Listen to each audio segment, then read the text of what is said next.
Hi, welcome to coffee time with KSR. ఈరోజు స్టూడియోలో మనతో ప్రముఖ బహుముఖ ప్రజ్ఞాశాలి మల్లం రమేష్ గారు. నమస్కారం రమేష్ గారు. నమస్కారం. మిమ్మల్ని ఇప్పుడు బహుముఖ ప్రజ్ఞాశాలి కంటే కూడా ఇప్పుడు చిత్ర నిర్మాత, దర్శకుడు. ఎందుకనంటే ఇటీవలే మీరు వందే భారత్ చిత్రాన్ని నిర్మించి దర్శకత్వం వహించి దానికి సక్సెస్ఫుల్గా రిలీజ్ కూడా చేశారు. దానికి ప్రముఖ విశ్లేషకుల నుంచి కూడా మంచి అక్రిడేషన్ కూడా వచ్చింది. మంచి విశ్లేషణలు కూడా దాని మీద మంచి చిత్రం, ఇది చూడాల్సిన చిత్రం అని కూడా విశ్లేషణ వచ్చింది. ఈ వందే భారత్ సేవ్ ఇండియా ఈ సినిమాని సక్సెస్ఫుల్గా ఈ రోజుల్లో ఇల్లు కట్టి చూడు, పెళ్లి చేసి చూడు, సినిమా తీసి రిలీజ్ చేసి చూడు అంటే అది కూడా చాలా కష్టతరమైన విషయం అండి. అది అందరికీ సాధ్యమయ్యే విషయం అయితే సినిమా తీసి రిలీజ్ చేయ సినిమా తీసుడు లేదు ఇక్కడ, సినిమా రిలీజ్ చేయటం అది చాలా కష్ట సాధ్యమైన విషయం. దాన్ని మీరు సాధించారు అంటే మీ జీవిత ప్రయాణంలో ఇది ఒక సక్సెస్ఫుల్ మైల్ స్టోన్ గా చెప్పొచ్చు. దానికి క్రిటిక్స్ నుంచి కూడా మంచి రాజకీయ విశ్లేషణలు అయ్యి వచ్చినాయి. ఇది సోషియో పొలిటికల్ మూవీ. దానికి రావడం అంటే విశేషం. ఇప్పుడు ఎన్నికలు వస్తున్న ఈ తరుణంలో సేవ్ ఇండియా అంటే మోడీ గారి హవా భారతదేశం అంతా ప్రముఖంగా వినిపిస్తున్న సమయంలో సేవ్ ఇండియా అంటూ తీశారు. దీనికి ఇటీవల మరి ఒక సంస్థ వారు, ప్రముఖ సంస్థ వారు మీకు ఒక అవార్డు, దర్శక దాసరి నారాయణరావు లైఫ్ టైమ్ అవార్డ్స్లో భాగంగా మీకు కూడా ఒక అవార్డు ఇవ్వడం జరిగింది. దాని యొక్క విశేషాలు కొద్దిగా మాకు చెప్పండి సార్. కాయ్ టీవీ ప్రేక్షకులకు నమస్కారం. వందే భారత్ సేవ్ ఇండియా ఇది దేశభక్తితో కూడినటువంటి సస్పెన్స్ కాసింత క్రైమ్ చిత్రం. ఇది సందేశాత్మక చిత్రం. దేశంలో, తెలుగు రాష్ట్రాల్లో జరుగుతున్న కొన్ని సంఘటనలు, ముఖ్యంగా దేశంలో తీసుకొని, పాత చరిత్ర తీసుకొని ప్రజలకు ఒక మంచి సందేశం ఇవ్వాలి, వివిధ మతాల వారందరినీ కూడా దేశాన్ని ప్రేమించాలని తెలియజెప్పే రీతిలో నాన్ కమర్షియల్ అంటే ఎక్స్పోజింగ్ కానీ డబల్ మీనింగ్ కానీ ఐటమ్స్ లేకుండా తీశాను. తీసి ప్రశంసలు పొందాను. చూసిన వారందరికీ నచ్చింది. నా స్థాయిలో నేను రిలీజ్ చేశాను. మరి చూసిన వారందరూ కూడా అభినందించారు. ధైర్యంగా ఈ అంశాలు ఎలా పెట్టావని కూడా అడిగారు. కాబట్టి నేను ప్రశంసలు పొందాను. అందుకు ఆనందంగా ఉంది. మీరు ఎప్పటి నుంచినో మీ లైఫ్ గోల్ ఇదే చిత్రం, ఈ స్టోరీని సినిమాగా తీయటమే ధ్యేయంగా తీశాను అని తీస్తాను అని చెప్పేవాళ్ళు. దాదాపు 5 సంవత్సరాల నుంచి కూడా నేను వింటా ఉన్నాను. ఇది కార్యరూపం ఇప్పుడు దాల్చింది. సినిమా తీయటం వేరు, ఇదే సినిమా తీస్తాను. ఈ కథనే తీయాలనుకున్నాను. చాలా మంది చెప్పారు ఈ సందేశాత్మకాలు మీకు డబ్బులు తెచ్చిపెట్టవు, అలా కాదు, కొంచెం ఎక్స్పోజింగ్, గ్లామర్లు, డబల్ మీనింగ్లు అవి తీయి అంటే నేను అవి తీయను. నాకు ఒక స్ట్రాటజీ లేకపోతే ఒక సిస్టమ్ ఉంటుంది కదా ఎవరికి కూడా. కాబట్టి నేను ఒక మంచి కథని ఎంచుకొని తీసాను. అందరికి నచ్చింది. దానికి అవార్డు కూడా రావటం జరిగింది. చాలా సంతోషం అండి. కంగ్రాచులేషన్స్. Thank you sir. దర్శక ప్రతిభ, దాసరి దర్శక ప్రతిభ అవార్డు.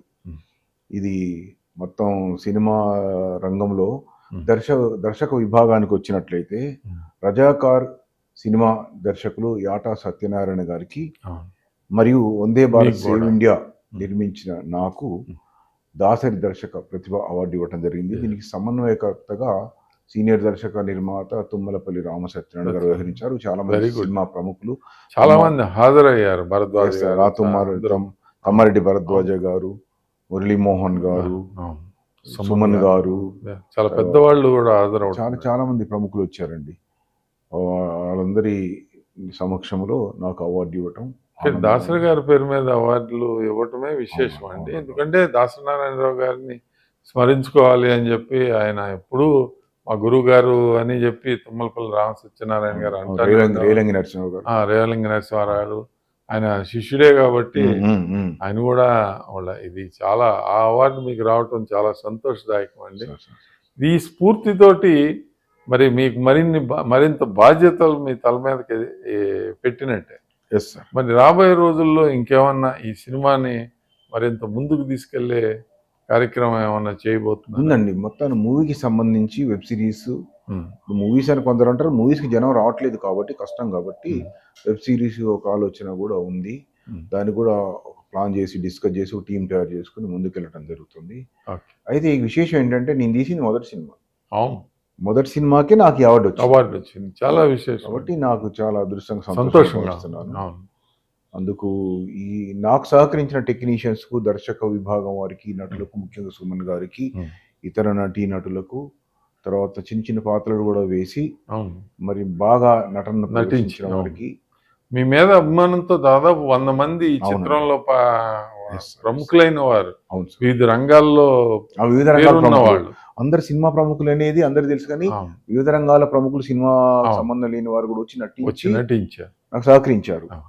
కళాకారులు కానీ, మెజిషియన్లు కానీ, రచయితలు కానీ, Hmm. కొంతమంది గాయకులు, Hmm. ఇతర కళాకారులు, సామాజికవేత్తలు కూడా వచ్చి అవును. అప్రిషియేట్ చేశారు, నటించారు, సహకరించారు. Hmm. చిన్న చిన్న విషయాల్లో కూడా నన్ను ప్రోత్సహించారండి. Hmm. రిలీజ్ సమయంలో అయితే సినిమా తీశాక సినిమా వాళ్ళు ఎవరు ఉండరు. ఇక అవును. రిలీజ్ టైంలో నేను ఒక్కడనే మిగిలా, ఎవరు లేరు. నేనే బ్యాగ్ తీసుకోవటం, నేనే అన్ని చోట్లకు వెళ్ళటం, నేనే మొత్తం ఎడిటింగ్, డబ్బింగ్, సెన్సార్. సినిమా కష్టాలు అని అంటారు కానీ సినిమా కష్టాలకు మించి రిలీజ్ కష్టాలండి. Release సినిమా రిలీజ్ కష్టాలు. అవును సార్. ఆ టైంలో అసలు సినిమా వాళ్ళకంటే ఆ. ఈ సాంస్కృతిక రంగం, సామాజిక రంగానికి చెందిన వారే నాకు అండగా నిలబడి రిలీజ్ అయ్యే వరకు పక్కకుండి, పక్కకు. తర్వాత దాన్ని అందరికీ తెలిసేటట్టు చేసి, చేసి. విశేషం ఏంటంటే దీని ప్రచారానికి ₹1,00,00,000 పెట్టాలన్నారు. అవును, సినిమా ఎలాగ బాగుంది, ప్రచారానికి ₹1,00,00,000 పెడితే అది వేరుంటుంది ఆ లెవెల్ అవును. అని నేను అంత దాకా వెళ్ళదలుచుకోలేదు. అవును. కాబట్టి నా స్థాయిలో నేనే పెట్టుకున్నా. నా టీంతో రిలీజ్ చేసేసుకొని, ఉమ్. ఈ సామాజికవేత్తలు, సాంస్కృతికవేత్తలు అవును. చేసుకొని నేను శభాష్ అనిపించుకున్నాను. వెంటనే సినిమా చూసి నాకు అవార్డు ఇవ్వటం కూడా జరిగింది. అందుకు చాలా సంతోషంగా ఉన్నాను. ధన్యవాదాలు. నమస్తే అండి. మరొక మంచి కార్యక్రమంలో మళ్ళీ కలుసుకుందాం. మీరు కళామ తల్లికి, ముఖ్యంగా సినీ కళామ తల్లికి ఈ మరింత సేవ చేయాలని ఆశిస్తూ మరిన్ని మంచి చిత్రాలు నిర్మించాలని, ప్రజాక్షేమం కోరే సినిమాలు నిర్మించాలని కోరుకుంటున్నాను.